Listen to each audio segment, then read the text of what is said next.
Peace, fam. We're dealing with fat cells today, guys. We'll break down a few things on the fat cells, and then we'll talk about motivation, what I call primitive forms of motivations and more elevated forms of motivating individuals, and why this society, in my opinion, has it totally backwards, especially when it comes to dealing with sports, but even when dealing with your individual child, trying to get them to do something that you want them to do. All right, so let's talk about these fat cells. So the fat cells, guys, what we got to understand is we are trying our best to eliminate the spread of fat throughout the body. What happens with fat cells, guys, is this. Fat cells expand. And once they get to a certain size, they divide and they multiply, all right? So we're trying to avoid this division happening. Unfortunately, we cannot get rid of fat cells once we have them. And also, fat cells produce estrogen. So that means that that's another estrogen producing thing within the body that is making us more estrogen dominant, which is not a good thing for multiple reasons, guys.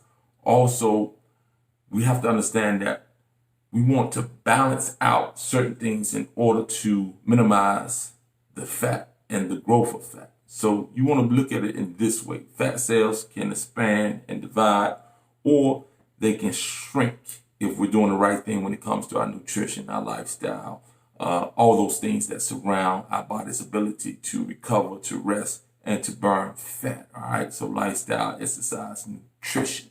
What it is that we want to engage in is making sure that we are balancing out our hormones, specifically these hormones, the insulin, the cortisol, and the estrogen.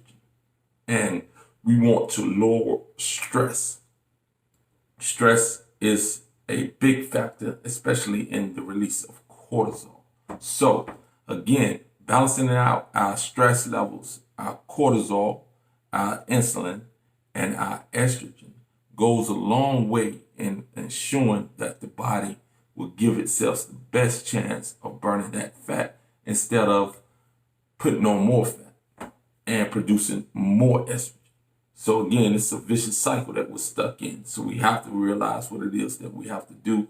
The best way to go about it, in my opinion, again, I'm vegan for those of you who are new, and I fast daily, and I'm still trying to work off the fat that I've accumulated over the 8 years of my inactivity due to major health issues, all right?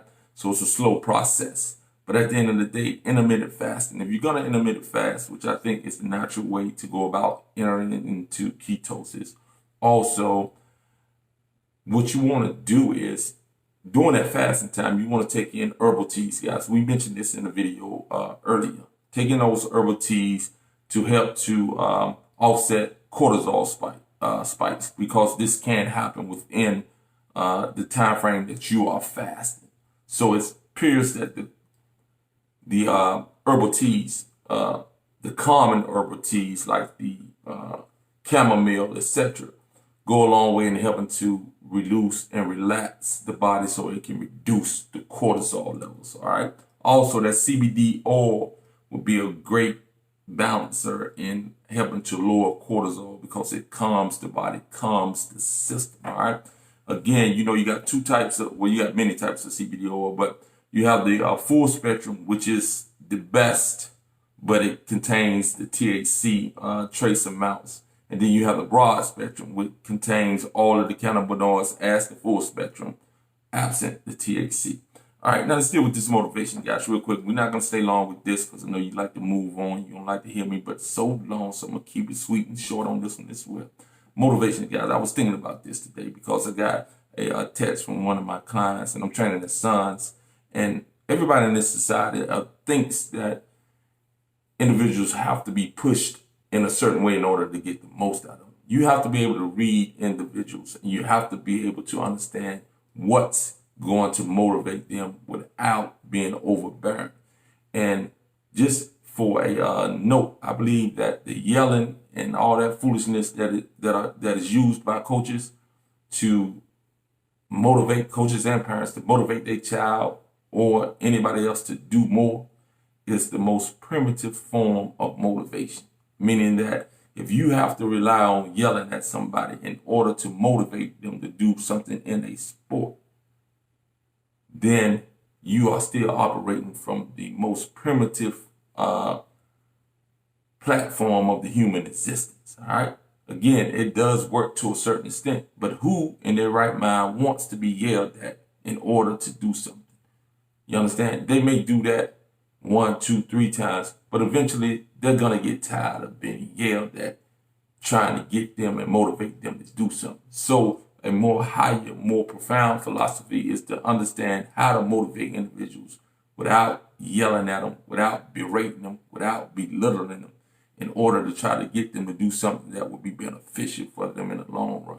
Again, you leave kids scarred with all that type of yelling at them and telling them that builds thick skin. That's a bunch of BS. You don't build nothing. What it does is build up resentment in the individual, and it teaches that individual indirectly that this is how you motivate individuals. And many individuals go on to try to motivate their kids and others the same way that they were taught to be motivating. And then at the end of the day, it is not good for those kids emotionally or mentally in the long run. All right. So I'm going to leave it at that, guys. We'll be back with another video. I'm still working on this heterosexual, homosexual, whiteboard information. That's some deep information, guys. So I have to be meticulous with what it is that I'm doing with that. And I have to be able to explain it clear so I don't confuse anybody, because this is some deep stuff, real deep, deeper than I thought. All right. So have a beautiful day. Peace.